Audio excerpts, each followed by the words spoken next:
Welcome to the Handcuffs and Sawdust podcast, the show about life on the street as a beat cop and life in the shop as a woodworker. They pull no punches and tell it like it is, so buckle in and get ready.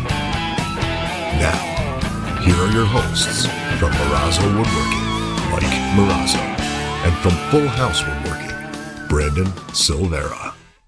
Thank you, Jason. Hi, Brandon. Jason.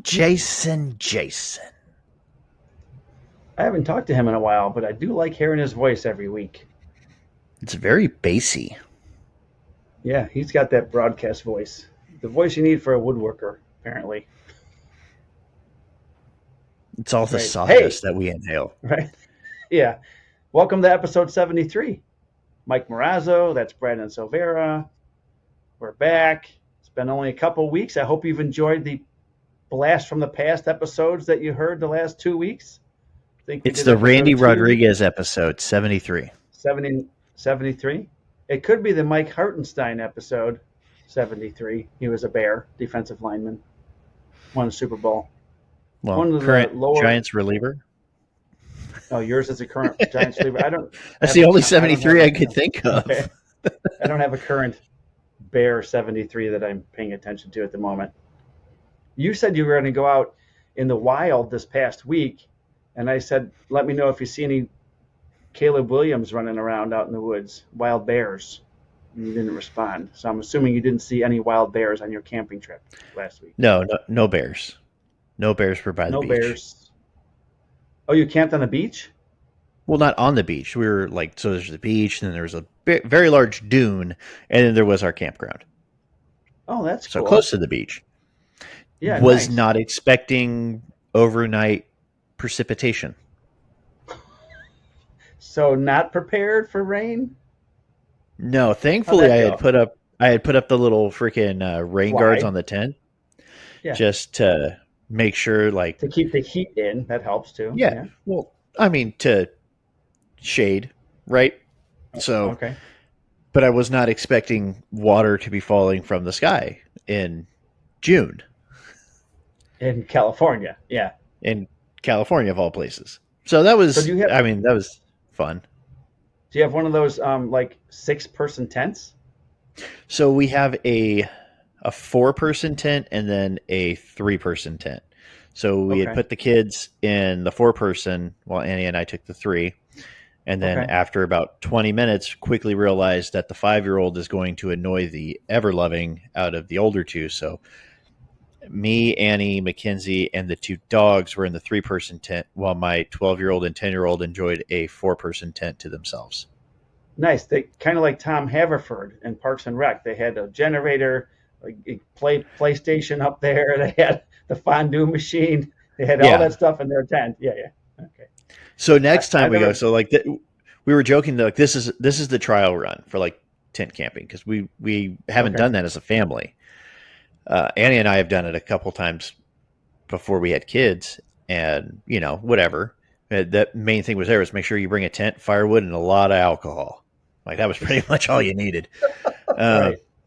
So this one was okay, this is the trial run. We're going to figure out, what we need to prioritize, what we need to change. And very quickly we realized we're switching fucking tents. Yeah. So good idea. I haven't and been then just assume that there's going to be some sort of rain. Oh, I mean, honestly, the 4-person one is pretty big. I think you can get, the last time that I used it, we went up to a lake with her parents and they brought their motorhome and all the kids slept in there. And then one of them was like, Mommy, I need you to stay with me. So I slept in the tent alone with the dog the whole time going, this is bullshit. That's great. So, but that one was nice. You could fit a whole air mattress in there. Okay. So when I go hiking with my buddy Mark, we just have a single, you can fit 2 people in a tent.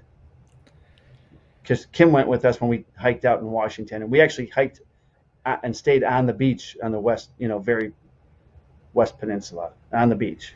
First night, pouring rain, sucked. But then the weather cleared up. But it's okay with my wife in a small tent because you're, head to toe or foot to, I don't know. very tight quarters. But the last time I was in a wait. maybe You're not. sharing a tent with your wife, and you're head to toe. Separate sleeping bags. Because it's so tight in there. Because it's actually it's a very small. Well, I guess tent. a head to toe thing could be pretty good for you. It could be. Yeah. That's for handcuffs and sawdust after dark. I don't know. Yeah. Right. But the last time I was in a big tent, like you're mentioning, like at least a 4-person tent, I don't have one, but my daughter does because she used to go camping with her boyfriend. So when we shoot, we would do simunitions training at work in a building that had no heat. So I would bring this tent, and we'd bring heaters, and we'd set it up in this office complex, set the tent up in the office, put the heaters inside the tent, and that's where we would, because for some reason our training was in fucking December when there's no heat on in the building. And that's the best time to train. Yeah. So I just remember my buddy Vince, we're sitting in this tent with the heat on in between. It wasn't our turn to go yet, so it's like 5 of us in there. And Vince is like, whose tent is this? I'm like, it's my daughter's. He's like, it smells like sex in here. I'm like, fuck you, asshole. He's like, what are they doing in this tent? I go, oh, come on, man, stop it. What? Exactly what you think they're doing. Get out of the tent, you dick. So I guess you can just be cold. Right. So that went, then everyone's like, oh, yeah. So that was in my head first. So now I haven't been in a big tent since, and I don't want to. It was kind of fun because, it was entertaining for me. So I set up my chair in a way that I could watch this other campsite. It was a group of campsite.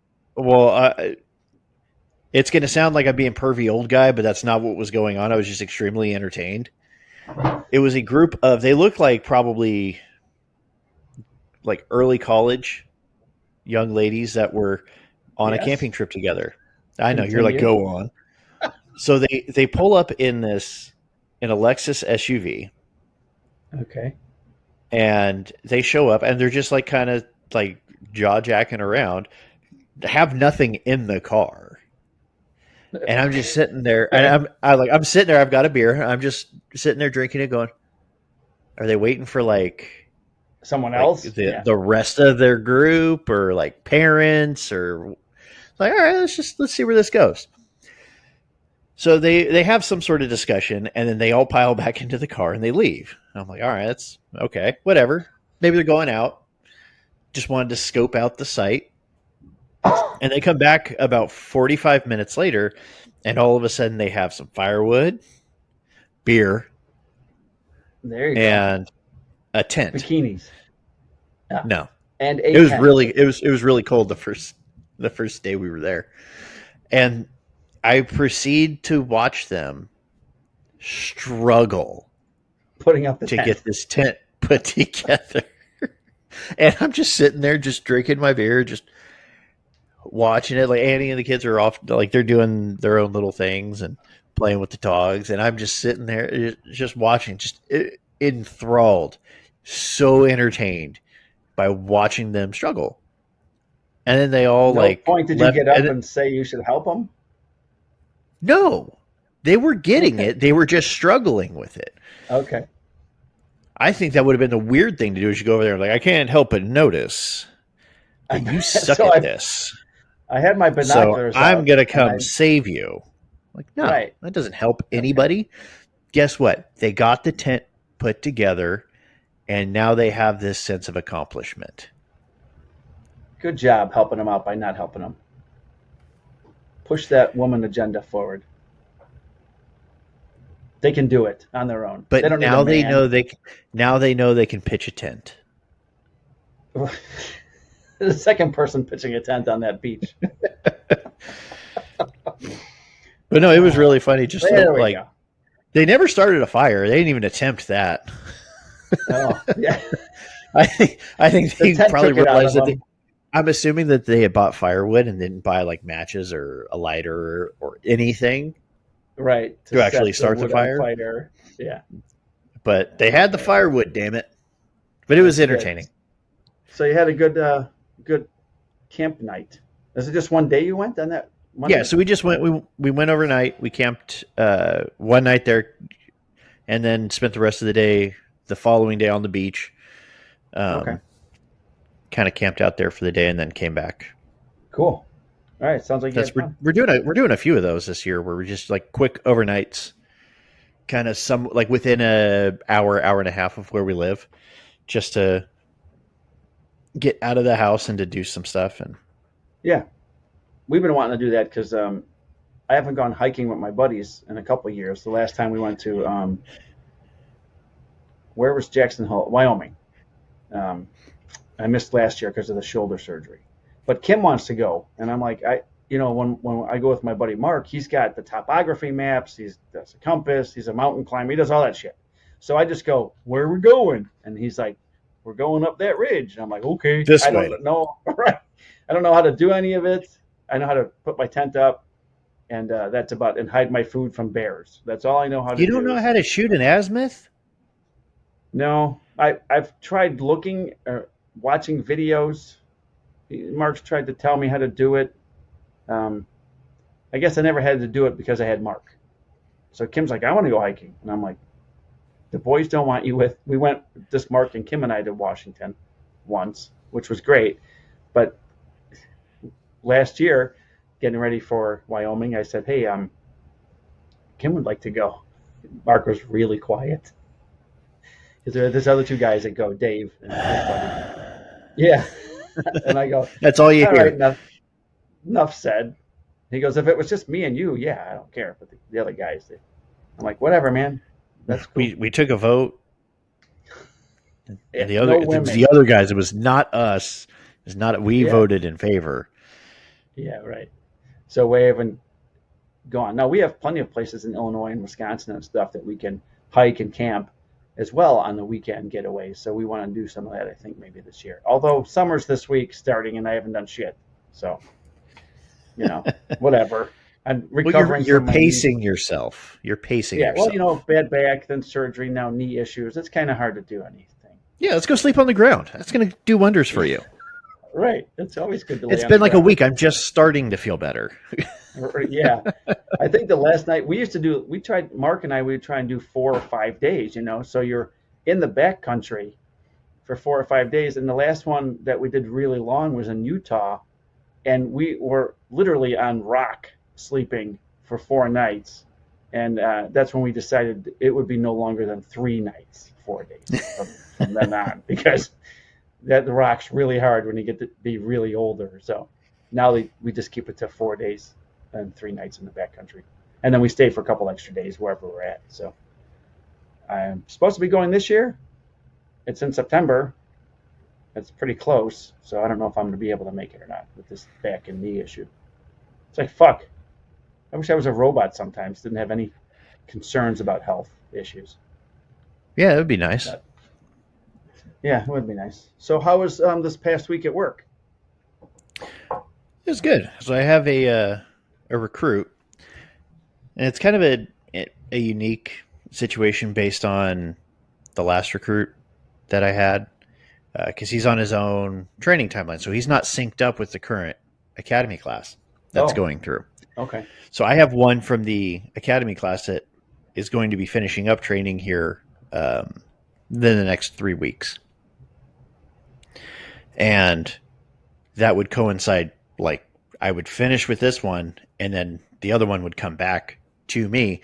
So I would be staring at probably 2 straight months of having a recruit, which isn't awesome. So my boss kind of saved me from myself, and he gave the one that's going to be coming back, he gave him to another FTO.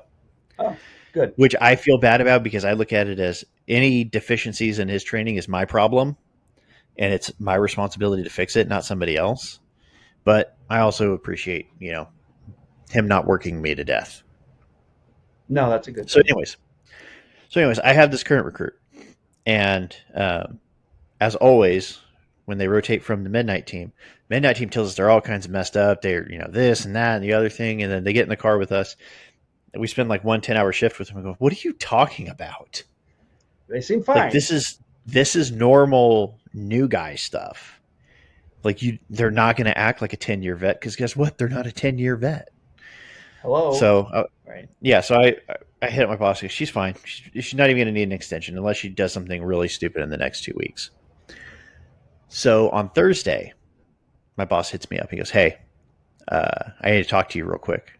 I'm like, "Whatever it is, I didn't do it. I wasn't there, and I don't know anything about it. All right." He goes, "No. It's about the recruit." I go, "Okay, fine." I go, "What's up?" But whatever it is, she didn't do it. She wasn't there. She doesn't know anything about it. He goes, "No." He goes, "So apparently throughout the course of training, she's missed 3 days. Okay. 2 days sick, 1 day with she like tweaked her back over the weekend." All right. And is this I'm over like, "Yeah, like a 3-month period? over Okay. over 3 months at this point. So like a day a month." Okay. I'm like, "Yeah, we knew about that." He goes, "Well, the FTO office in their infinite wisdom has decided to extend her 1 week to make up the time, to make sure that she has her required hours." I'm like, Right. "Wait, But so for absences, but not performance?" right. Yeah. So this, he goes, "So we're going to have to tell her." I'm like, "Okay, well, we're going to do it at the end of the day because I'm not going to sabotage this whole day over Right. some She's gonna stupid be admin all shit." messed up. Right. Yeah, like this has nothing to do with performance. This is strictly an administrative issue. So Right. me being me, I immediately jump on to, hey, I just wonder, right? How many hours, because they were talking about hours, is our FTO program? And I'm not including, I didn't include the limbo weeks, and I didn't include plain clothes. And I even took out 2 days of training that they do in the middle of it that takes them off the street. When that's all said and done, they work 530 hours street time. Now, I figured, okay, cool. It's because it's our agency and we like to be extra because we invented this model of FTO. Right. Like, cool, I get it. Maybe that there's it's codified somewhere the minimum hours that you must work in an FTO program. So I go to the California Post website, Police Officers Standards and Training. There is a hours minimum you must work. You want to guess what that hours minimum is? 400. 400 hours. So even with 2 days or 3 days missed, she exceeds the minimum hours worked by over 100. Right. What's the problem? And there's no performance issue that we're seeing. Right. So I love my boss because he and I think very similarly. So he goes, "Hey," he calls me up like middle of the day. He goes, "Hey, after you guys finish this call, come over to where I'm at and I'll break the news to her." I'm like, "Okay, that's fair. I appreciate it because I'm not looking forward to this because I'm pissed." Right. So we go over there and he goes, and he explains it to her. "Hey, you missed 3 days, so they're going to make you work 4. You missed 30 hours, you got to make up 40. He goes, "Not for nothing. We have every other week, we have something called a whole day where both sides of the week are together. You go work in a different part of the city just to kind of get a break. You work with a different team. I personally don't like it because I like my people and I want to stay with my people." He goes, "So you're already extended for a week because you missed 3 days. The way I look at it, they now owe you 10 hours. He goes, "So you can take that information and do what you want with it." I'm standing there, I go, "I know what I would do with it." He goes, I know exactly what you would do with it. You would do exactly what I would do with it." He goes, he looks at her, he goes, "I'm sure you have a sick family member that could use your help." And she goes, "Well, my mom does have an eye doctor appointment tomorrow." I go, "Cool. Put us both out sick." So we took Friday off as a fuck you to the FTO office. Okay. So now she'll do 1 more week, and then she'll go to plainclothes, and then she'll be on her own. Yeah, you guys are way over the hour limit. Yeah, they work. If you total it all up, minus the first 2 weeks, last 2 weeks, it's 560 hours of street time, which for a lot of them, it's not enough. Like they're still getting extended. But at the same time, like if you have somebody who's not having performance issues, like you're going to go induce one because of this stupid petty shit. So like it used to be like I got released from FTO a day early. So I came in for my last day of training, and the sergeant hit me up. He goes, "Hey, the two guys that I was with, he goes, you guys are going to be solo today. You guys are officially on your own. Congratulations." He did it at briefing in front of the whole, the whole shift that's there, and you get like a nice little round of applause, which is super cool. But like, there's no incentive for them to succeed because you're not going to get released early. Right. Hell, if you get sick and are sent home, your FTO tells you to go home because you're sick. Now you're getting extended because you missed too many days. Right. Yeah, that's not right. I also was released early. It was a week early because my FTO all of a sudden needed time off. So I came into work and they're like, "Yeah, Brian's gone for a week. Congratulations, you're done with training." Like, it's just it's unnecessary. And it creates undue stress for the recruit. It creates more work for the FTO because now I have to be a freaking therapist to make sure that their head's right to keep them from screwing up. She is far more likely to screw up this week than at any other week in the program. Sure. Because now she's worried about getting extended more. Right. But I'm sure you had that discussion with her. It is what it is. Just do your job and it'll be all right. I mean, well, I told her, I go, look, I told her I'm going to basically run it as a 2-man car. I go, we're going to do cop work. Like, I'm going to show you how to do things. I'm going to show you how the back and forth goes because now we have a pilot program in our city where if she goes to this division, she's going to be mandated to ride with somebody. Oh. And there is a little bit of a learning curve on how to operate as a 2-man car. Right. So, like, who's going to get out and chase the bad guy? All right. The new person. That's the rule. Well, no, it's whoever's the passenger. Yeah, because the new person ain't going to be driving, at least in my car. So new person gets out and runs. Shit. So did you have any cool calls or anything like that you can discuss that's not in the litigation? Yeah, everything is like, well, we did find, so you remember the guy that ran away on the bike? Or that I tried to chase on the bike? So he was picked up over the weekend by the junior side of the week that works the weekends. Okay. Well, he stayed in jail for, this is kind of messed up. I think it's hilarious, but it's kind of messed up. He stayed in jail for 5 days. He was released on June 5th. Later that day, a warrant was issued for his arrest on another case. Come on. So my boss brought that to my attention. I go, okay. I go, stand by. He's going to be in custody real soon. Because I don't like when people run away from me. I don't like when people run and get away. No, it's not. Right. It's not personally. It's a point of pride. I'm a professional. Well, yeah, right. So it's end of the day. We're going.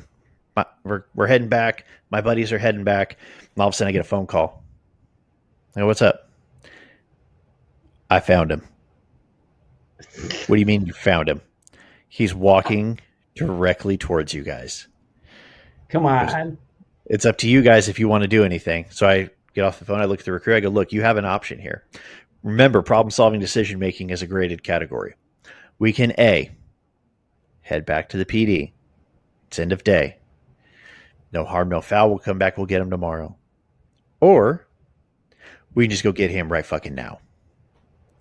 She paused for a second because you could tell she was like, I kind of want to just go home. Yeah, 10 hours, like, long day.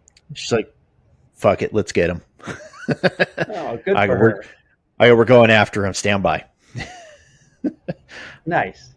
So I'm on the phone with him. Hey, I need you guys because my buddy was riding. My buddies were doubled up for the day. I go, hey, I need one of you over here and one of you over here in case he tries to split. And they're like, oh, he just walked into the Jack in the Box. I'm like, oh, that's perfect. I go, here's what you're going to do. Sure, booking photo. I go, he has a warrant for his arrest. This is his first name. When you walk in there, you find the guy that matches the description and you use the first name. We'll call him John. You just go, hey, John. And he turns around. Boom, that's your guy. So we walk in there. he's got this guitar, and this is kind of his thing. Is he goes to these markets, he plays his guitar, and if people don't tip him, he gets real bitchy. To the point where when property managers ask him to leave, he takes bear spray and freaking sprays them. Oh my god.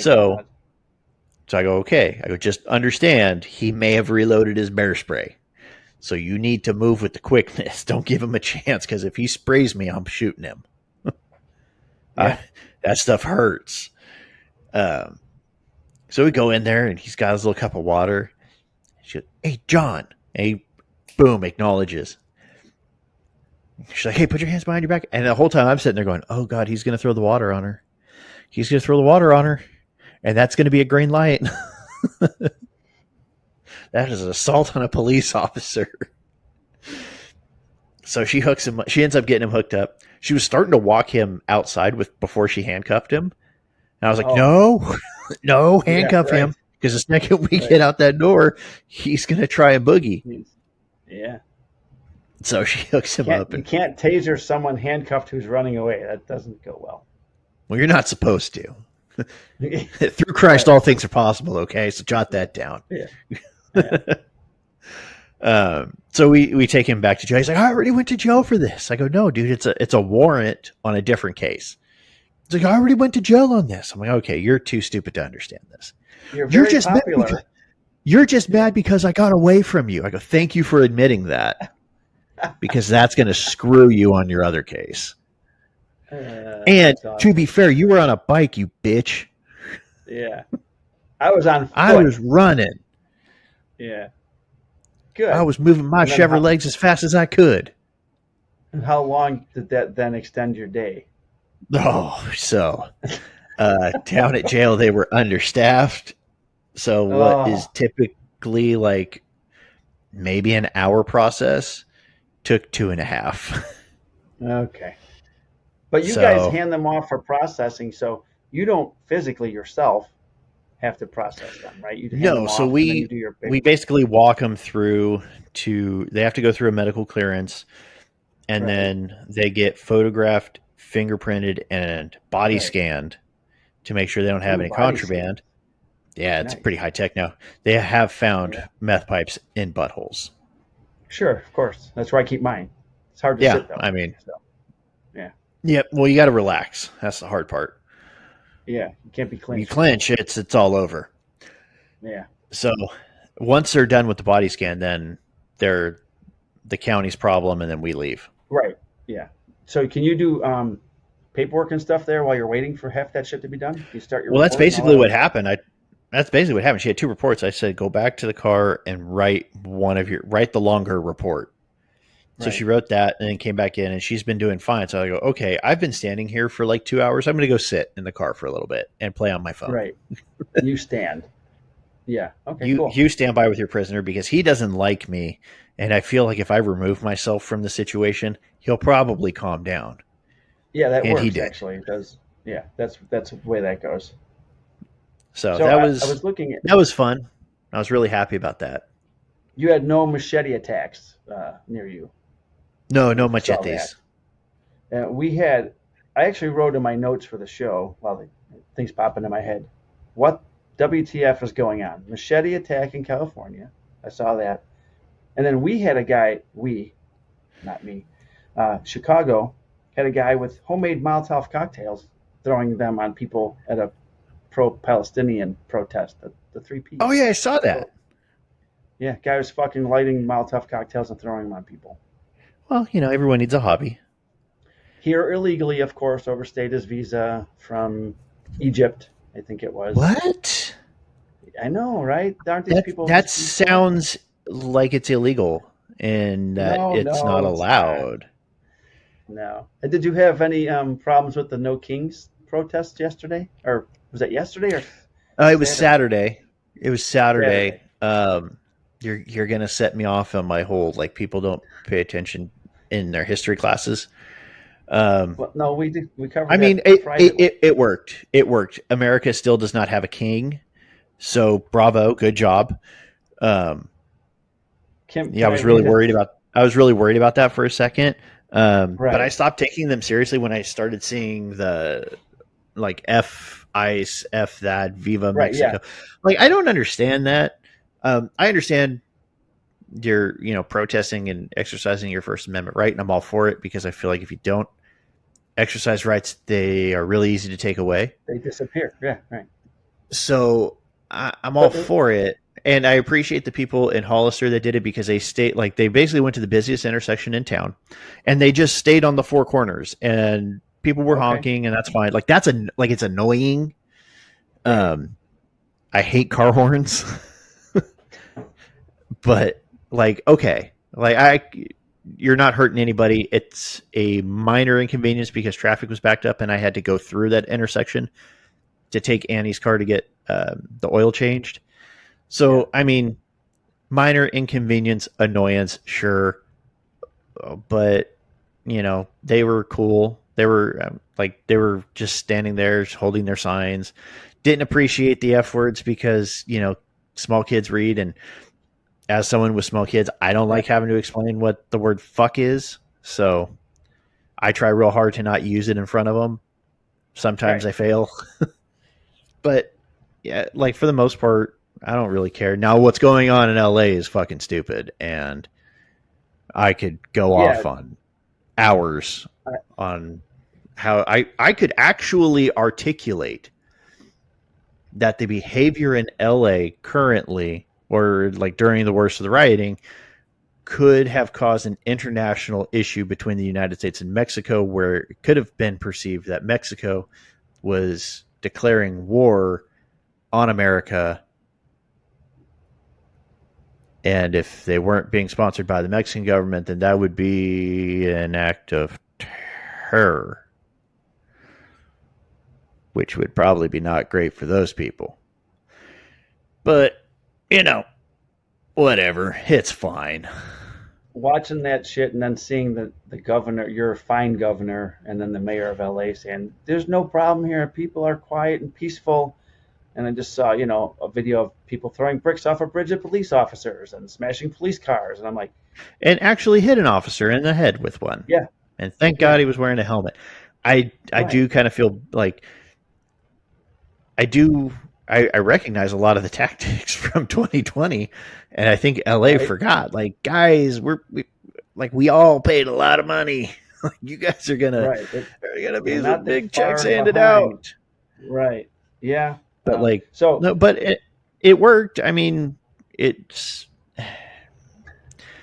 the problem in LA wasn't necessarily the response to the protests. It was the no response ordered by the mayor and the governor, to which I also say that the leadership of LAPD has no spine, because you have a duty to refuse a lawful order. Your job is to protect people and property. Kim brought that up yesterday. Do your job. Why are they even out there on the streets when let these people beat up each other? And I said they have a duty and responsibility to protect the civilians and property. I mean, they can't just not go. But actually, you don't have a duty to act. I mean, they could just go full on purge, cordon off an area of downtown LA and go, sucks to suck. Well, you're on your Let own, us know when you're done. Right. But don't call us. Well, they can call. So, okay, yeah. No, where you at? Yeah. Yeah. Let me put you on hold. It's going to sound like I'm hanging up, but that's only because I am. Right. Click. Kim sent me a screenshot of, I don't know if it was a tweet, but it says in full caps, a huge thank you. And then to all the No Kings protesters yesterday. I was very concerned that King was trying to take my place, but thanks to your tireless efforts, I am still your president. Great job, all. I'm pretty sure that's AI generated, but it is funny. I saw that this morning too. It's hilarious. So I was actually talking to my landscaper called from Alabama on Saturday. And he's like, hey, man, did you buy another property down here? I'm like, no. I go, why? He's like, I was sent to this house to do this yard that hasn't been mowed in a year. There's grass growing in the pool that's empty. There's 7-foot weeds. And the realtor's office told me to send you the bill. I go, whoa, wait, what?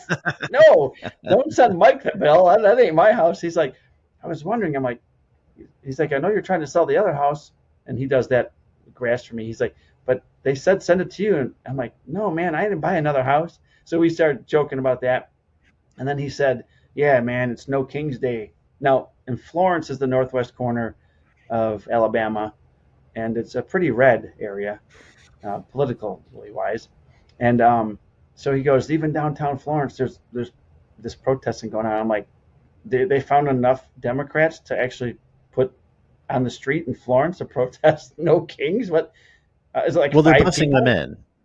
Yeah, so yeah, they're doing something from somewhere. Someone's paying these people to come out, and then I heard that a confidential email or whatever the message was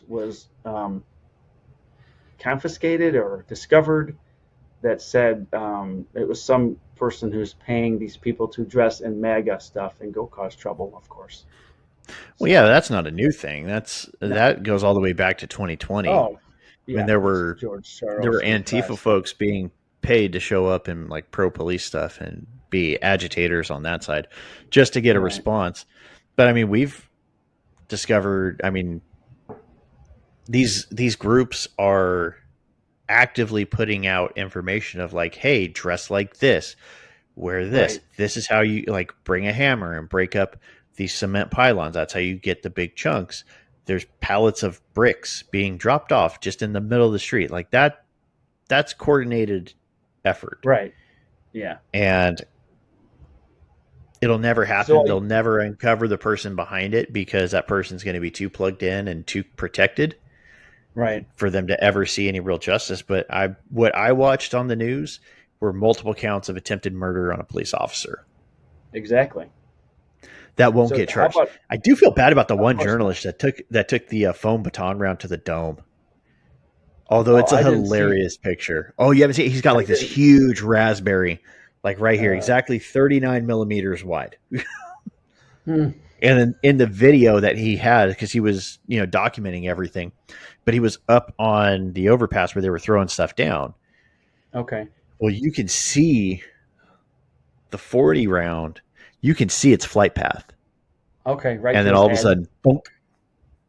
And then, oh god! And then the Australian reporter that gets one in the ankle or the calf or lower leg because she didn't move when the skirmish line said "fucking move." Right. Yeah. Too bad. So you guys in your city didn't have much of an issue? No. And I have a theory as to why. Okay. So if you're new to the show, I do police work in a major American city. It's in the top 10, I think, population-wise or size. I don't know. It's a top 10 city. And in 2020, we were pretty much the only ones that weren't on CNN because the city was on fire.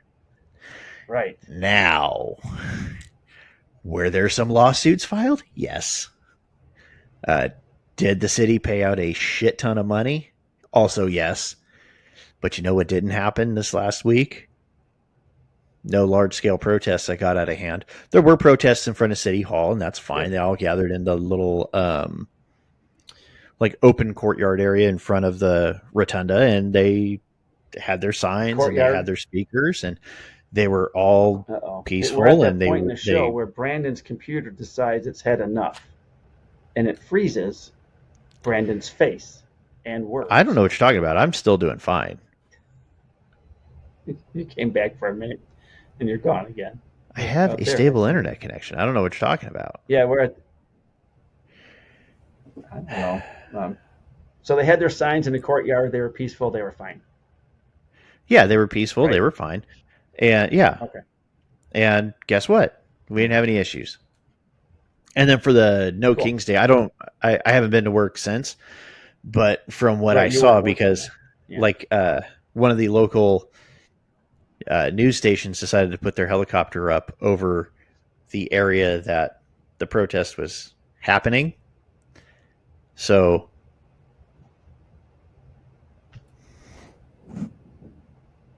lost Brandon again. Just let me know when you got me back. Bear with us. I'll just edit all this out. I don't know how the internet connection could be any more stable. Literally the only person using the internet right now in the entire house. I lost you. You're gone. Literally the only one home. Only person using the internet. It is as stable as it gets.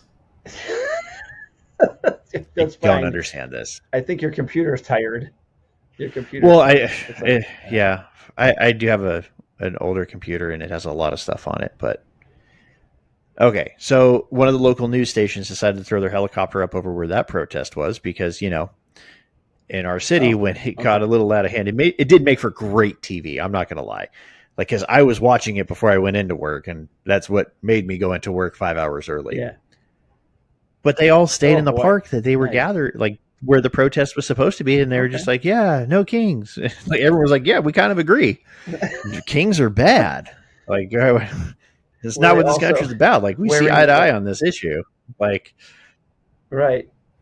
We don't have a king. I don't understand it. King. Right. Yeah. I did, however. Yeah, no, we kind of fought a war about that. It happened a long time ago. Right. If you were paying attention in your American history class, like you would know about it.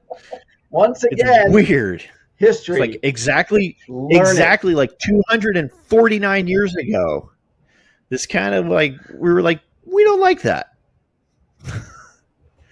Yeah. So there was that. Hey, so I also did really like there was a fine.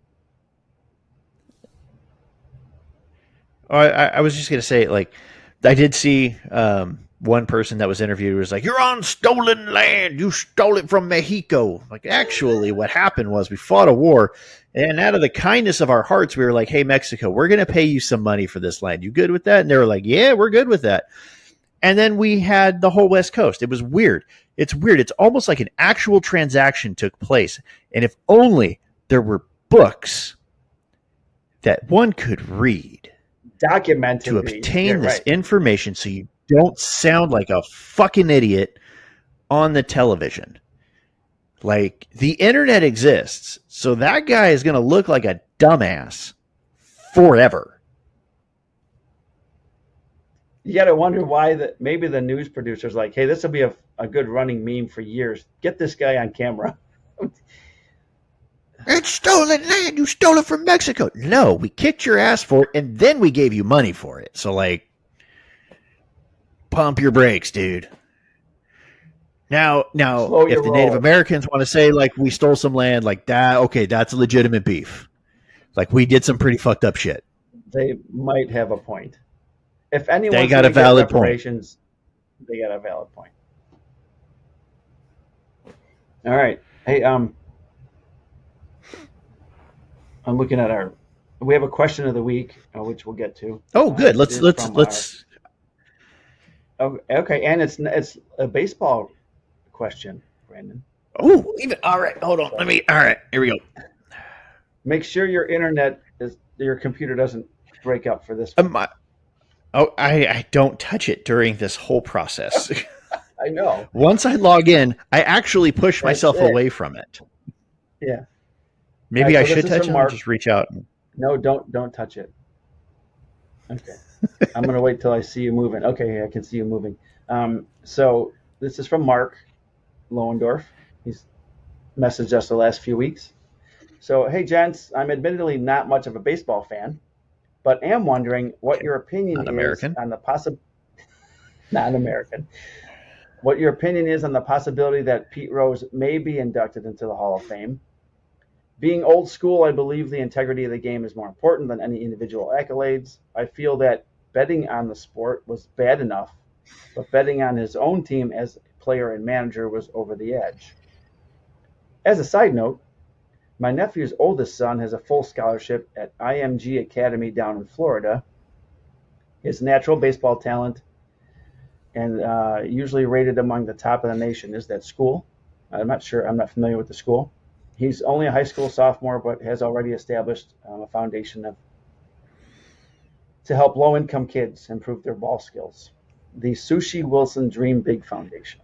So I always enjoy your podcast and look forward to each new episode. Have a safe tour, Brandon. And signed off, #fuck COPA. So COPA is a Chicago thing. That's the Chicago Office of Police Accountability. and it's a civilian. Oh, it's board like our that independent reviews- police auditor. Yeah, they review everything that happens in Chicago, all the officer-involved incidents. So I love that sign-off mark. Put that on a card. You could put that on a T-shirt and sell it to CPD. The officers would wear that. Oh, you'd shit make a every day. killing. Oh yeah. I don't know. Our we call him the IPA, independent police auditor. He's actually like a decent dude. Okay. I don't like the fact that if we go into IA, they can sit in there and they can ask questions. Yeah, that's But not right.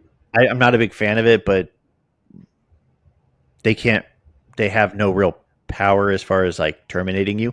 They make recommendations to IA, and then IA makes their own determination on what they want to do. But I don't really concern myself with them all that much because I generally do the right thing and I'm doing what I do for the right reasons. So I don't really like whatever you want to watch a live stream of my body cam. That's fine.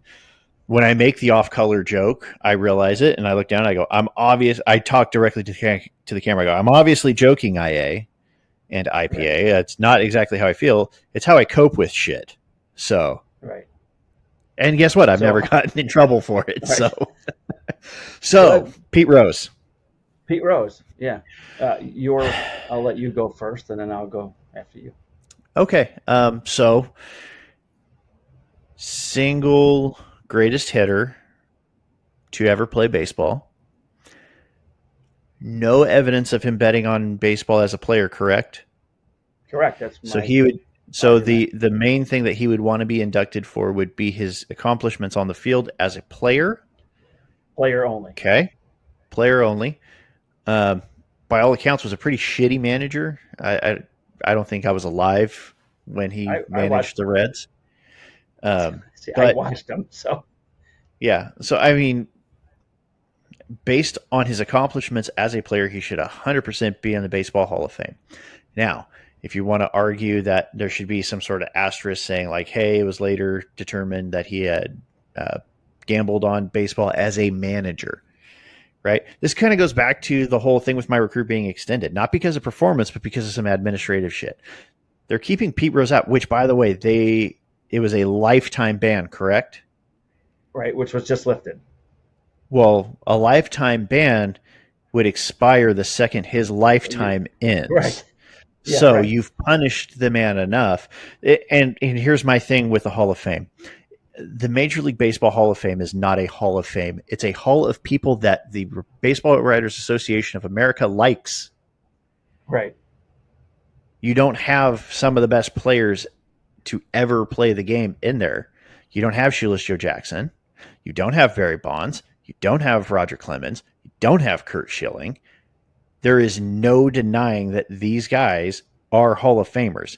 Now, if you want to say, hey, there's strong suspicion that these guys used performance-enhancing drugs because Bonds, you don't have the failed drug test. What you do have is a guy who stood to profit off of selling out or saying that Bonds took steroids, saying he took steroids. Now, did Bonds most likely take steroids? Yes. How many pitchers in the 90s and early 2000s took steroids? Yeah, a lot, 80% of them. So he leveled the playing field. Yeah.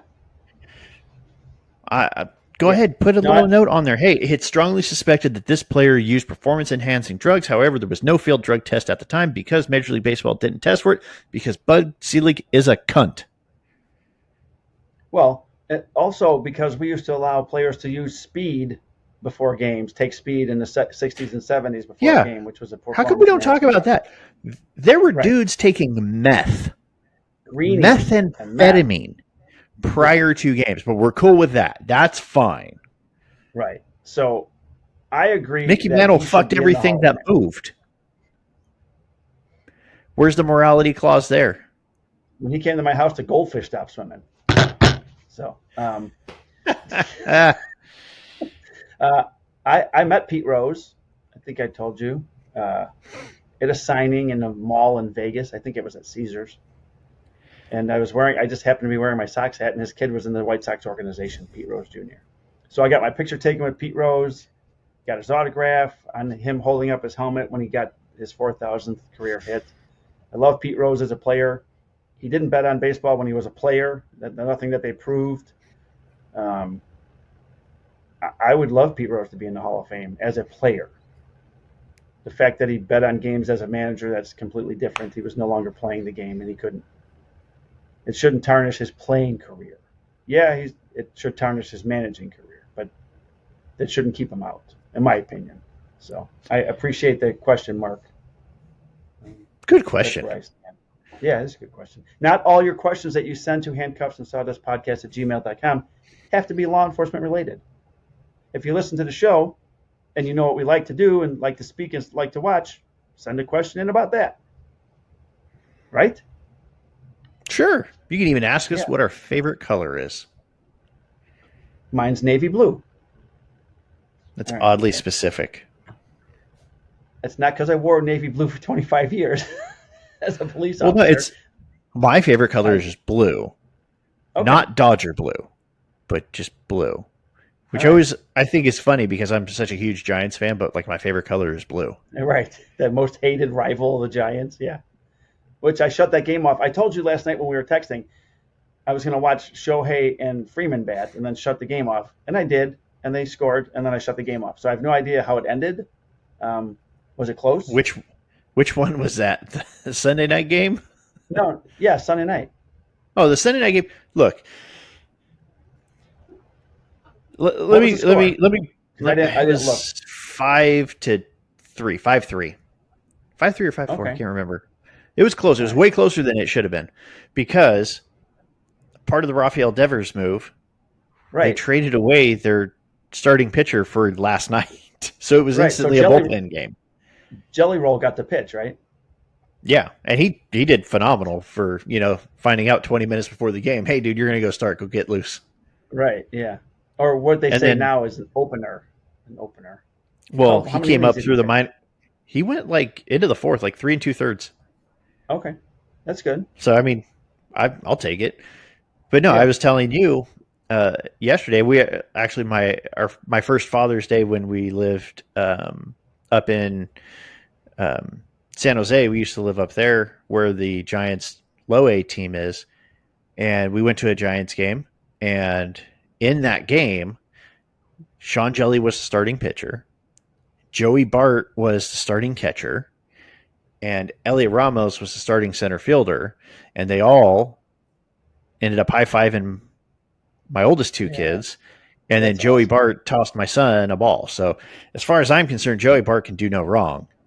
And I thought it was super cool that we got to see these guys when they were just barely starting. Right. And now they're big leaguers. Yeah, very cool. Good. That's a cool thing for your kids to see too, right? Yeah, well, my kids don't remember it because I even nudge Caleb hey, dude, remember every time that Jelly pitches, I always go hey, dude, remember he was the starting pitcher in that game. He's like, really? I'm like, you're either fucking with me, 5. or I don't even think you. Oh, I don't know how long ago was that. It was probably about 5. He would have been about 7. He'd have been about 7. Okay, 6, 7, somewhere around there. Which I don't understand that now with kids, being around these 12-year-olds, I hear some of the new fucking slang. So there's one where they just go 6, 7. I don't fucking get it, but you guys are annoying the shit out of me. 7? Yeah, but it's the way you say it. 6, 7. I don't get it. Okay. And then I haven't seen the Minecraft movie, but there's something about chicken jockey. Yeah, I don't. Well, I thought it was really funny because the boys on the ball team, they came up with a pickoff play, and the sign for it was chicken jockey. So you have these 12-year-olds that they're just out there on the field, and all of a sudden you hear the shortstop yell out, "Hey, chicken jockey, chicken jockey!" And I'm like, "What the fuck?" I'm sitting there going, "What the hell is going on?" And then all of a sudden there's a backdoor play at first, and the kid gets picked off. I'm like, "Oh shit!" Oh, that's hilarious. That's awesome. And then we're all talking afterwards. It's yeah, the kids put that on themselves. They came up with the play and put it on themselves. I guess in the theaters, they were destroying theaters when the chicken jockey showed up. Yeah, and that's my Caleb was getting pissed because he's like, I want to go see Minecraft. I'm like, we're not going to see that in theaters. He's like, why? Right. Just because I don't want to have to pull a gun. Right, it's getting ridiculous. It's like it's not going to happen. We'll watch it when it comes out on Prime, which I think it's actually out now. Yeah, it is. You can watch it now on TV. So Yeah, maybe we'll do that this afternoon. nice. I'll be editing. Let's swing over to the other half of the show, shall we? Oh wait. Okay, sure. Let's do the hold on. Let's do the Officer Down Memorial, because there are 5 or 6 people on here and 1 dog. I don't know if you got a chance to check. So one of these incidents happened here in Chicago, which has disgusted me. So I'll start that. Source book. You start looking for the dog. I'll start this. All right, I got the dog. Okay. So first up, from the Morrow County Sheriff's Office in Ohio, Deputy Sheriff Daniel Weston Shearer. End of watch was May 26, 2025.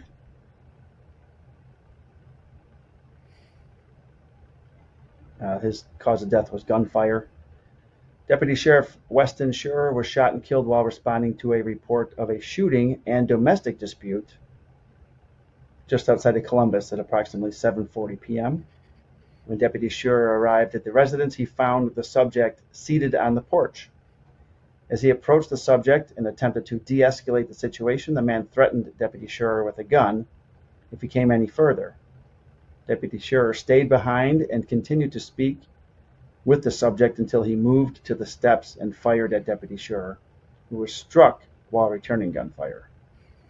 Deputy Shearer was taken to a local hospital where he succumbed to his wounds that night. The suspect was also wounded and was transported to a local hospital in serious condition. A warrant for aggravated murder has been filed. Deputy Shearer had served with the Morrow County Sheriff's Office for 4 years. He is survived by his parents, sister, and fiance. He was 31 years old.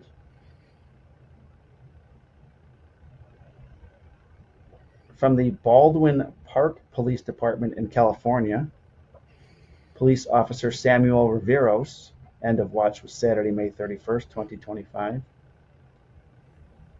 Also from gunfire, Police Officer Samuel Riveros was shot and killed while responding to reports of gunfire at the 4200 block of Philhurst Avenue in Baldwin Park.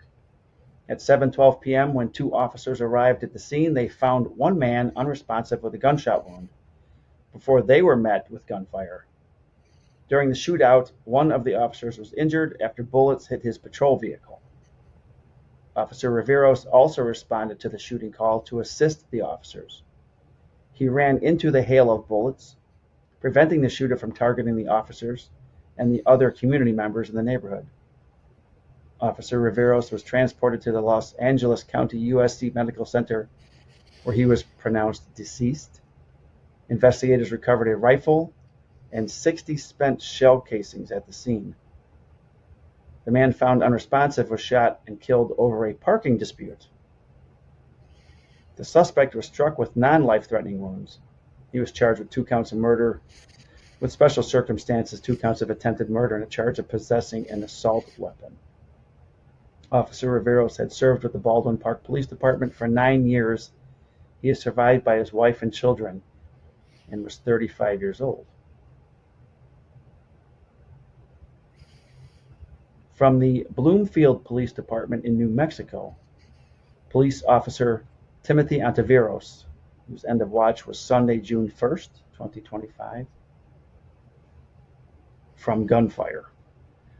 Police Officer Timothy Ontiveros succumbed to gunshot wounds he received during a traffic stop on Jordan Street at 10:55 p.m. on May 26, 2025. When Officer Ontiveros and another police officer pulled over a driver, the man refused to roll down his window or give his identity. After negotiating with the subject for over 8 minutes, the officer attempted to arrest the man. The subject pulled out a gun and fired at officers, striking Officer Ontiveros and barely missing the other officer, who returned fire, killing the suspect. Officer Ontiveros was transported to San Juan Regional Medical Center in Farmington with gunshot wounds to his neck and shoulder. Then he was flown to the University of New Mexico Hospital, where he passed away on June 1st. As a final act of his service, his organs were donated. Officer Ontiveros had served with the Bloomfield Police Department for 6 months and previously served with the Farmington Police Department for almost a year. He was also a volunteer firefighter with the Aztec Fire Department. He is survived by his daughters. He is 33 years old. From the Angelton Police Department in Texas, Sergeant J.D. White. End of watch Sunday, June 1st, 2025. Sergeant J.D. White was struck and killed while escorting a funeral procession. He was flown to a Memorial Hermann Hospital in Houston, where he succumbed to his injuries. He had served with the Angelton Police Department for 19 years. They do not list his age. This is the one that happened here in Chicago. Police Officer Crystal Rivera, Chicago Police Department. End of watch was Thursday, June 5th, 2025. Police Officer Crystal Rivera was shot and killed during a confrontation with an armed subject. While on routine patrol, I hate that they had the word routine, at 9:50 p.m., officers attempted to stop a man they suspected of having a weapon in the Gresham neighborhood, which is a shithole. The subject fled the officers, pursued. He ran into an apartment building where another armed subject confronted them. During the chaotic encounter, an officer discharged their weapon, fatally striking Officer Rivera. Friendly fire.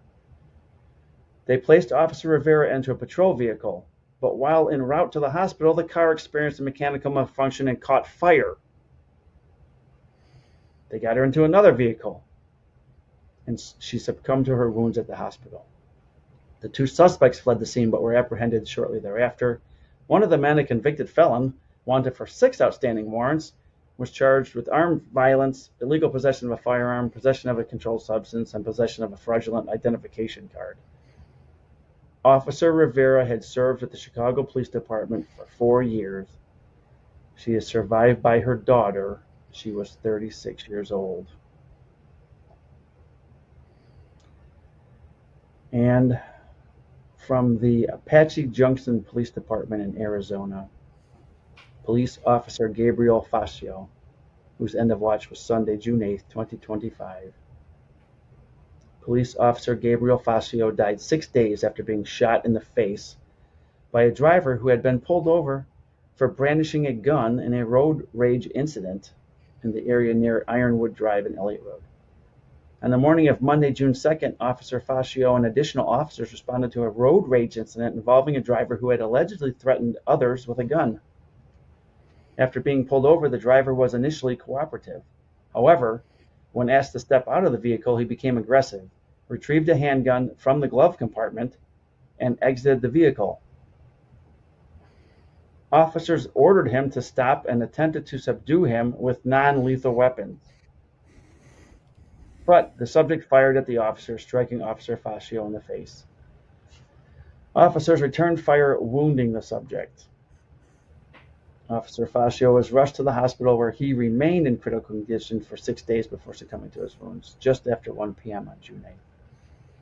The subject was injured and taken to the hospital. He'll be charged with homicide.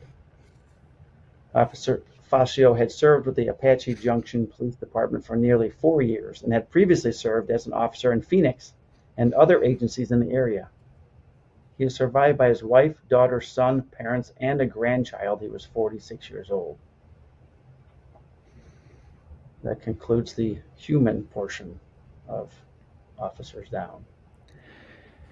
And for canines, we have Canine Rebel from the Albuquerque Police Department. Rebel was shot and killed during an apprehension, unfortunately caught in a crossfire.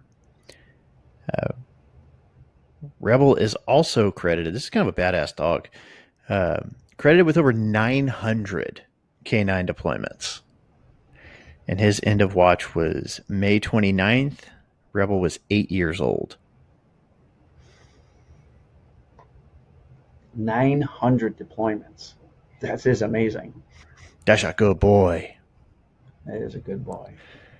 So the morning after the Chicago officer Rivera was shot and killed, I woke up to a text from my best friend Bill with the news headline. And then his text to me was, "Really? You want to go back to this line of work?" And I'm like, well, at the time we didn't know that she was killed by one of her own. And then I had read that she was shot in the back, which is confusing to me because if she was wearing her vest, that's not an issue unless the person who shot her used a rifle. So it was such a chaotic scene. I'm still waiting to read more about it, and haven't reached out to any of my buddies in CPD to find out more. But just all of these losses suck. Yeah. But it doesn't dissuade me from wanting to go back into the field of work because it's something that only a few people can do, right? But we'll see. All right. Now we can transition to lighter fare, as they say. Sure. That sounds great. All right. I just have to do that one more time. There. Okay. So, what you got going on there, Brandon? Have you made anything? Are you planning on anything? So with softball season starting, which is I kind of like the way the softball stuff does it because the girls come up with their own name. Wait, like team name or nickname? Yeah. Well, like the team name. Okay. Because like they're given a color. So like my daughter's team, they are neon yellow. Okay. And they decided that their name is the Showstoppers, which I think is kind of cool. It's kind of cool. Where'd they get it, though? I don't know. I think their coach suggested it to them. But one of the things I've been doing is I've been using AI, like ChatGPT, to come up with like images. We do it at work to kind of screw with each other. Of like, my buddy needed a cell phone charger, so I had ChatGPT create an illustration of a hero cop coming to the aid of a fellow officer who desperately needed a phone charger. That's hilarious. Or we were talking about like one of the recruits is short and his FTO is also short, and we called them like mini cops, tiny but mighty. So I had ChatGPT come up with an illustration of tiny cops being deployed with the theme of that they are tiny but mighty. So I came up with, I had it produce a logo for the Showstoppers. Using their team colors. And then I was like, oh, that's cool. And like, well, whenever teams win a championship, usually there's some sort of like, hey, championship commemorative logo that goes with it. So I had it create a championship logo for my son's little league team. And I'm going to try engraving that on a baseball. Well, here, laser engraving it on a baseball. Yeah. Okay. I haven't yet downloaded ChatGPT. It's fun. I have Gemini on my Samsung Galaxy phone, which is an AI thing. So I don't know if it could actually perform stuff like that for me. I haven't asked it to. I just ask it questions that I want answers to. I haven't asked it to create anything yet. I think it can. I did see on the news that they showed a commercial that some company had a guy make just using AI. And it had all kinds of people in it, and they were on a speedboat and playing sports, and none of it was real. And it cost them $2,000 only. Let's see, who just sent this to me? Oh, that's pretty cool. Yep. This is your son. Like obviously there's some editing that has to be done with like centering the arch for the little league's name, but so this was also generated by AI? Those were both generated by AI in the span of about 5 minutes. Not even 5 minutes. Okay. The Showstoppers one just came across. That's awesome, dude. Okay. Yeah, I guess. Damn, AI is scary, dude. Oh yeah. I don't know. What's the name of it in the Terminator movie? Skynet. Skynet's already been activated. Skynet. We're screwed. Skynet's activated? Shit. Skynet's already been activated. We're screwed. It's gonna Okay. Speaking of just hope it Terminator, doesn't become sentient until I'm right, long dead and gone. until our grandkids are long gone. Um, I I saw two things that reminded me of you just said Skynet. So I saw an interview with Arnold in reference. Someone asked him a question about Patrick Schwarzenegger, his son, who's in The White Lotus, who apparently has a full nude scene. So they asked Arnold about it, and he's like, "So I'm there watching the show, and then I see my son and his dong is hanging out." It was absolutely hilarious. I just love listening to Arnold. And I don't know if you get a chance to look that up; it's actually hilarious. And then I was watching a show. I don't know what show it was because we've been watching a bunch of different good shows. But someone was wearing a Jesus Terminator shirt. So it's Jesus, but he's got the red eye, the Terminator eye, and it just says, "I'll be back." I thought it was brilliant. Oh, I know what it was. We're watching Department Q on Netflix, which is an amazing cop drama. So if you get a chance to see it, it's highly recommended. It takes place in Scotland. But one of the guys at the church that they go to talk to is wearing that "I'll be back," and it's Jesus Terminator's an awesome shirt. So you did this showstopper softball thing. I'll see if I can't put these in the video portion of the show. Yeah, so I'll probably engrave that on a leather patch and put that on a hat. Oh, that's but cool. for the most part, I haven't been doing too much just because we've been so busy. Poor Annie she's been trying to, so she did some aprons for a friend of ours. Her dad has a barbecue spot. Okay. So she used her Cricut and her heat press to put his logo on a couple of aprons. And they're like, "Hey, we love them. We want some more and some t-shirts." Well, something's going on with our fucking heat press. Oh no. To where it's jumping in temperature and it's straight up melting the vinyl. Yee. That ain't good. Yeah, so she's ruined. Like at this point we're losing money on this job. Yeah, no doubt. So, and I've looked it up. There's no way to fix it. You basically throw out your Cricut heat press and buy a new one. So we'll probably just use a regular house iron because I know there's kind of ways around it, but it's a smaller area, so it's going to take longer. Right. But in theory, she'll just be able to get it done right the first time. So she's been really, really discouraged on that and been in tears more than once. I'm so sorry. That sucks. So that's been frustrating, but at the same time, like, once it gets fixed. Yeah. I have that huge heat press that was sent to me by that Chinese company. Have you used it? Looking to get one of them. Yeah, I have. I did all my T-shirts with it. I did. That's the thing. We don't do on my saw. We don't do enough of the apparel stuff to really justify buying a heat press like that. Right. Like I could barely justify buying the Cricut one, and if it's just going to take a dump on me, no, I'm not inclined to buy a new one. Right. Now, what I would be more inclined to do would be to buy the screen printing attachment to go with my laser engraver and then screen print. I would be more inclined to do. Although that takes longer because you have to wait for the ink to dry unless you buy the freaking heating thing to dry it. And I don't necessarily want to do that. I would rather save my money and get a CNC, which at this rate I'll probably get sometime around 2000 and never. That's not far off. That could be tomorrow. Yeah. Actually.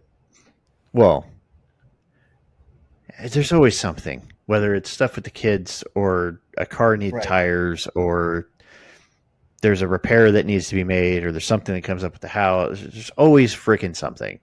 So as much as I want to buy the CNC, I don't see that happening in the near future, or as near future as I thought it would when I came back from Workbench Con. Yeah.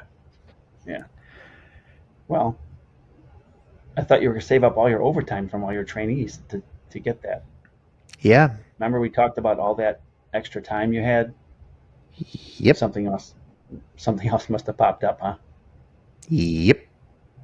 Yep. There's always something. There's always something. There's always some sort of pain in the ass that is expensive, or, for instance, the month of June.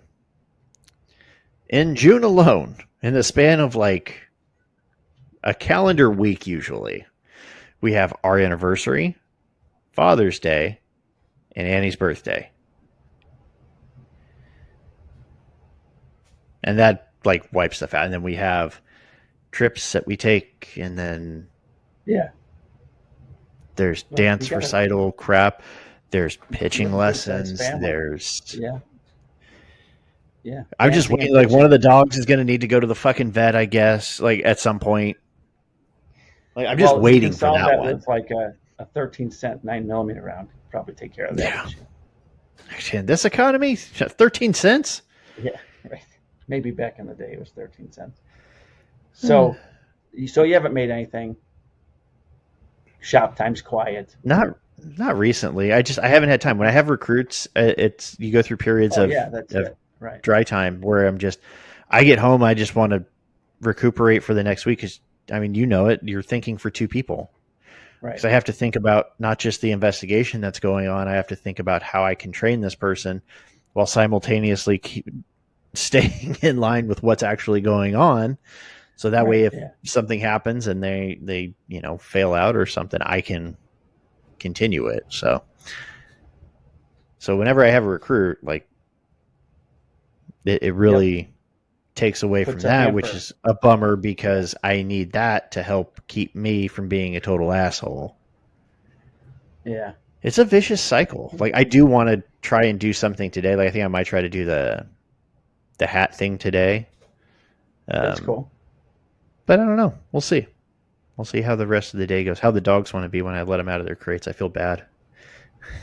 But it keeps them from barking. Yeah. No, they're great. I haven't heard them once, so they must like it in there. It's not too bad for them. So I started volunteering at the horse farm about an hour away from me. And I told you I went to go see my buddy Art up there. He like runs the property and builds stuff. He's got a shop. He just he bought for the shop. He bought the Harvey table saw, 52-inch. I think he said 4 horsepower. Oh, anyways, so I was up there. I went up to do some training for side walking, where you walk next to the horse and you they put the person up there on the horse. They can either mount on a platform or they can get lowered on by a lift, if they're in a wheelchair. So you walk next to the horse and you do like a thigh hold with your arm goes across their thigh, and then you hold the front of the blanket with the what they call the saddle sits on. Or you can do an ankle hold front or back, or if they're really not balanced well, you do what's a hip hold. So you put your arm up into their hip and keep them balanced. So I got to do some training, and then I got to last week. I did 2 side walking sessions, or 2 weeks ago. Then they asked me to come back last week. So and then do 2 side walking sessions. And I got to work with the one horse. I sent you a picture of. His name was King. He's 18 hands tall. He's a monster, such a gentle giant. So while I was doing all this, I was walking on a bad knee because my knee's been giving me problems since the back problem, and I'm in therapy for my knee. And I thought it would be fun last week, after spending a day at therapy doing leg work, to then go on a long walk with Kim when she got home from work. And then my knee hyperextended backwards and slammed the bones together. So I went to go my side walking. Yeah. I went to the side walking event on Friday, and I could barely walk. And the woman who runs the volunteer program, she's like, she knew I was dealing with a bad knee. She's like, you don't look like you're walking very well. And I'm like, yeah, I'm not. And she's like, I can stand in for you today. And I'm like, well, no, I spent an hour to drive here. I'm not going to stick this burden on you. I'll do it. I'll just, she's like, well, we're not doing gallop, no trotting today. So sometimes you have to trot next to the horse, which I've done like 2 weeks ago. But these two riders, they can't trot. They don't have this core stability and stuff. So they weren't going to be trotting. So no trotting. And then I stayed and cleaned windows for 2 hours. So by the time I got home, I could barely walk. And I told her the next day, I messaged her. I'm like, yeah, I told my physical therapist, and she's like, I can't sidewalk for a couple of weeks. So I won't be sidewalking for about 2 more weeks, I think. As I get better every day, my knee's feeling better. I just can't go up and down stairs really well. So I told my therapist, I'm like, I can go up if I stand on my toes. I can go up the stairs and down the stairs with no weight and no pain on me. She's like, what? So you stop doing that. You're going to cause another problem in a different area of your leg. Just walk up it normally. If it's painful, just go slow. So I'm almost at the point where I can go up and down stairs with no pain. But while I was there, my buddy Art came out because I'm there and he's there working. So he had made an iPad holder out of walnut with some gold pins in it. So it like folds up and then you set your iPad on it. And he was showing me how it works and he gave it to me. And I'm like, I couldn't get it to flip in the right direction. And then I broke it. I broke Art's iPad holder. It's made out of walnuts. So I'm like, oh, this doesn't work at all. And he's like, you just broke it. I'm like, what? And I just, okay, here. I gave it back to him for him to fix, apparently, at some point. I hope he can fix it.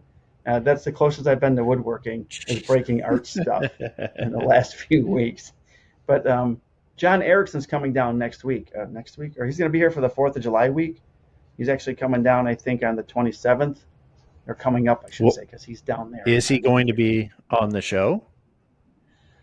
I don't know. We'll see. We that Monday that he'll be here, that we would normally record, I have training at 3 p.m. at the horse farm and PT in the morning. So I don't know if we'll be able to squeeze in a show, but I might cancel the training part, and we can still record after PT.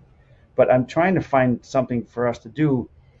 And then last week, before I hurt my knee again, where I couldn't walk for 5 days, I went back to my client's house to finally do final measurements for the bookshelves and the cabinetry that I'm going to be building for her. So I got that all sewn up. I got all the final measurements, double checked everything. So when John gets here, he's actually going to help me build the bookshelves and the cabinetry for my client. It'll be so much easier having a second hand here throwing around full sheets of 3/4 inch plywood. I'm looking forward to the help. So with his help, we should be able to knock them out. And then we both watched The Bear. Are you familiar? I know the show. Okay, so I just binged the first 3 episodes or seasons again because the new season drops on the 25th. And some of the places that they show, there's a montage of all these fabulous hot dog places in Chicago. And one of them is which I grew up, it was in my hometown, I grew up going to like numerous times a week. And one is called Superdog, which is on the northwest side of Chicago. Fantastic. So I'm going to take John to some of the places that are on the show, which should be a lot of fun. And hopefully we're going to catch a a minor league game. There you go. Because we have like 5 minor league teams in the area.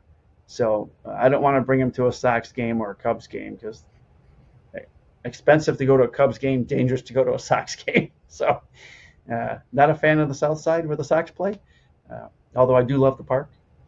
But so, yeah, I'm looking forward to John coming. That'll be fun. Hopefully we'll get some stuff filmed, and I'll be able to post some stuff on Instagram during this build. That's the plan. I don't know. We'll see. That's it. That's all I have going on with shop stuff, which is basically nothing. So that's it. This part of the show is always like it's becoming very anticlimactic for us because we don't have anything going on. So we both don't have a ton of time, and it's not like people are breaking down the door to Right. to order stuff. Well, So, I had to shut off my Etsy shop though because the CNC, right?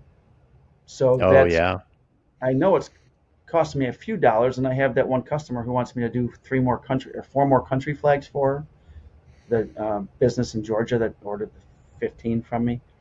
So I looked at the flags in detail. I don't need a CNC for them. It's just paint and stickers or emblems or whatever. So I think I can do that job for her. But maybe when John's here, I'll also just work on fixing the CNC if I can. I downloaded all the software to this computer, and I'm going to try and bypass the shop computer, which is a 2010 version of Windows, Windows 10 or whatever the hell it is. It's old, and I think that might have corrupted my CNC software. So I'm going to get a docking station and try and run it from here and see if that helps. Maybe it was that simple, and I just waited 8 months to fix it because I was an idiot. I don't know. I'm costing myself money. So I got a cheap CNC. If you want to buy one, I'll send it to you. Well, it's not making you any. It's not making you any money if it's sitting there. If you get it back working, I would consider buying it from you. Yeah, I'm fed up. So I think it's just a simple issue I just have to address. So we'll find out. We'll swap CNC. No, it's got bad juju for you. You should just send it to me, and I'll see if I can do an exorcism on it. You probably can. It only takes see if it'll treat me better. Yeah. Oh, jeez. And that's serious. It did take me 2 days to put it together. So, all right, cool. Real quick, Don Can was showing me some stuff he's working on, a little miniature laser stuff that you could do because my laser's not up. But they're like, I'll send you the picture when we're done. But they're like bread ties, but it's like a butt, just a butt. Or it's a cat butt or a dog butt. Absolutely hilarious. I'm like, please send me some of those because I want to put them on our loaves of bread that the kids use and see if they notice. They're absolutely hilarious. They won't. It's going to go completely over their head. You don't think they'll catch it? No, not one prayer. Okay. All right. Well, speaking of bread, I got a slice of like semi-fresh baked bread like staring at me right now. Did you make it? Annie did. Oh, I saw you eating a piece of it earlier. Yeah, I got one bite out of it. I'm going to go warm up some pizza that we had on Friday night. Morgan's car needed an exhaust, so I dropped it off and went to pick it up, and then we had to wait, so we went to go get some pizza. And $650 later, Morgan's car is fixed. Oh, she bought a Jeep, too. Yeah, she bought herself, her and her fiance bought a Jeep Wrangler Rubicon X. Apparently, in California, it's a nice one. That it came from California, and they shipped it out here, and the California dealer didn't include or forgot to file the origin paperwork, manufacturer MOS it's called, or manufacturer origin something or other. So it's a ghost car that we can't title and register. That's so now cool. They're fighting. Yeah. We had something similar happen to our van, and then Annie got a ticket for having expired reg because we never got the notice to pay. Any reg, right? Well, I told Morgan, so it was, do not send one payment to this company until they send you your damn registration. So the two dealerships have been fighting because he being my soon-to-be son-in-law, works for BMW. So they did a dealership purchase, and they bought it for cost. So apparently in California, just like, fuck it, just send them the Jeep. We're not making any money on it without doing all the other paperwork. So then they finally told this out here at the BMW dealership, well, you have it now, so now it's your responsibility. And they're like, oh, wait a minute. No, it's not. You shipped it here. It's still your responsibility. So now the two dealerships are fighting. So they have a letter that they can drive with. I don't know how, because there's no registration on the vehicle. So I told Morgan, don't drive. And we got to park it in the driveway so it's not on the street as an unregistered vehicle on the street. So she's getting tickets. But her fiance took it to BMW today. Well, there's limited use permits that you can get. Yeah, well, I think that's what this letter is. Or temporary use. To and from. Yeah, and from. So you can, like one of the things in California is, smog. So right. one of the only ways to get a car to pass smog is you have to drive it around. Well, if you can't get the car to pass smog, it won't get registered, so you get a temporary use permit to drive it around so it'll pass smog. It's so fucking stupid. Right. My state is so dumb. Yeah, unfortunately. That's why I have more friends that are leaving the state. You'll be following them in about 20 years. If we lose any more friends, we might just leave. In all honesty, once our parents die, we may not stay here. That's really the only reason we're here. No, that makes a lot of sense too. So, but that'll be a while. So hopefully you'll be done with your law enforcement career. Yeah. And then you go. So come down to Alabama.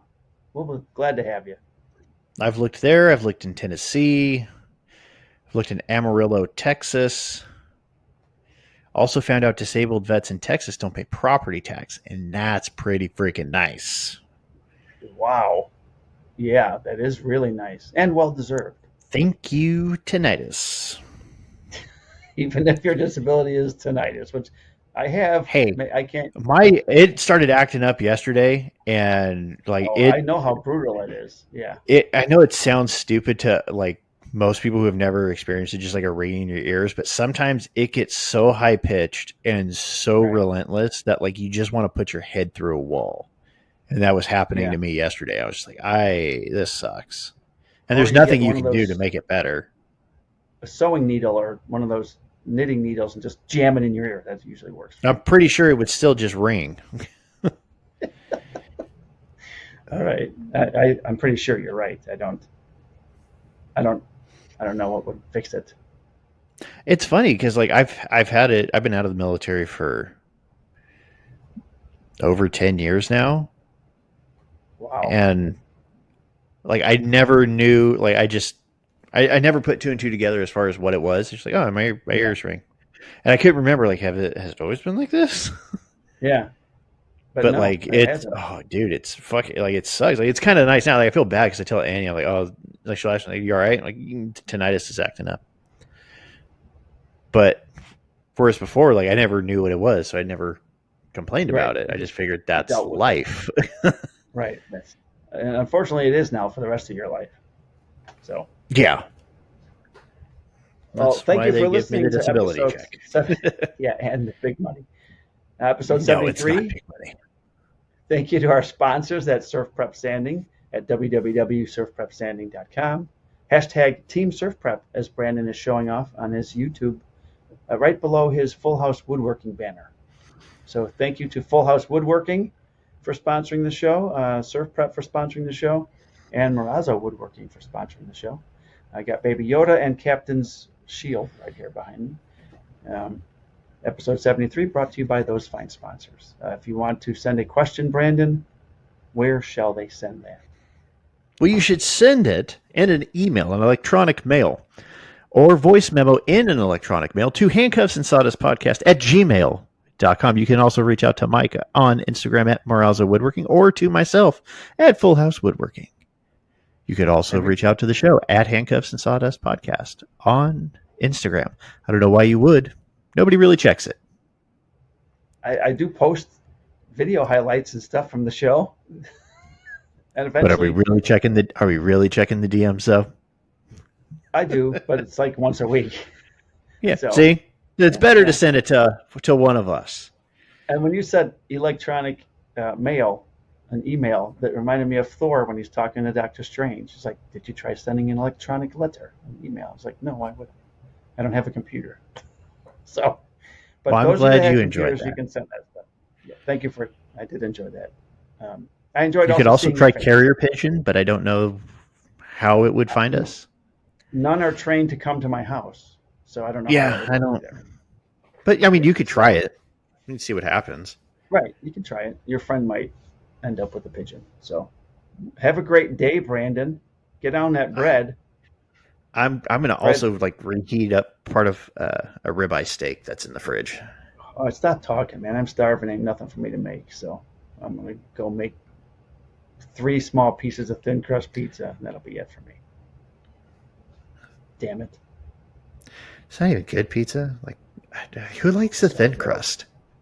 It's so good. It's really good. Nobody It's probably likes the a best thin crust pizza. Okay, we're going to talk next week. We're talking thin crust versus everything else because all right, okay. I have thoughts.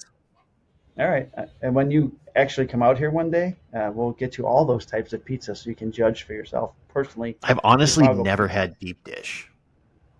Oh, yeah, you got to have some Lou Malnati's deep dish. Well, it's I'll send you one. It's one of those things that I've wanted to try, but I've never been in Chicago.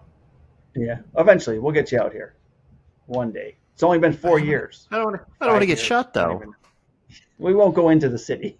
We'll enjoy the Chicago pizza from outside the city limits. Okay, fine. Chicago. I do like Detroit style pizza. There was a place that had. Oh yeah. Yeah, it's like it's a square pie, and it's semi deep dish. Okay. It's more like a pan pizza. Yeah, it's more like pan crust. Okay. But I love a good pan crust. I like carbs. Yeah, that's how you get to look much. Like me. It's all paid and bought. Paid for. What did you say? Paid for? It's all paid for. Bought and paid for? Bought and paid for. Yeah, thank you. All right, with that, we'll talk to you guys. Thanks for listening. Thanks for watching if you're on YouTube. And until next time. Questions. Until next time. See you boys later. And girls. There's got to be one girl out there watching and listening. So probably. Thank you very much. Stay safe on the street, Brandon, and in the shop. Peace. Okay, I love you. Bye. Bye. I accidentally hit the quiet thought music, so that's what we would have got. It runs for 9 minutes or something, God. And it won't shut off itself. Okay, it won't shut off. So next Monday, let me know by Friday or so. I want to have guests. There's a couple of guests that want to come on.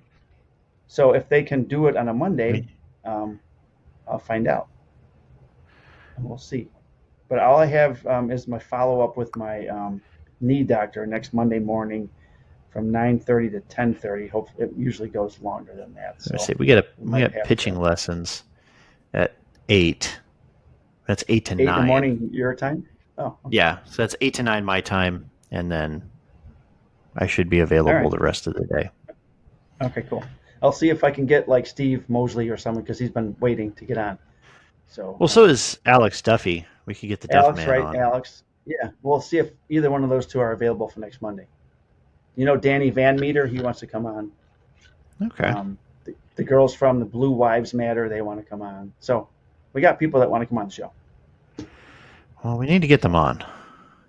Yes. I'll get to work on that. And you have a good week, a safe week. Are you looking at the stuff I sent you, the pictures? Yeah, those are pretty funny. And then I'm trying to get the score of the College World Series game going on right now. So I'm going to go downstairs and I'm going to eat some bread, drink some more coffee, and nice. Enjoy. Actually, have a great day off. Heat up my steak. Oh yeah, I'm going to enjoy it. All right, cool. Everyone's gone for like another hour or so. Oh, woohoo! I'm going to have actual quiet for a little bit. Nice. All right, enjoy that. I'll talk with you later. I'll tag you during the week on all the videos that we post on the page that no one goes to. All right, buddy. All right, buddy. It was good seeing you. I'll talk to you later. Yep. See you later. Bye.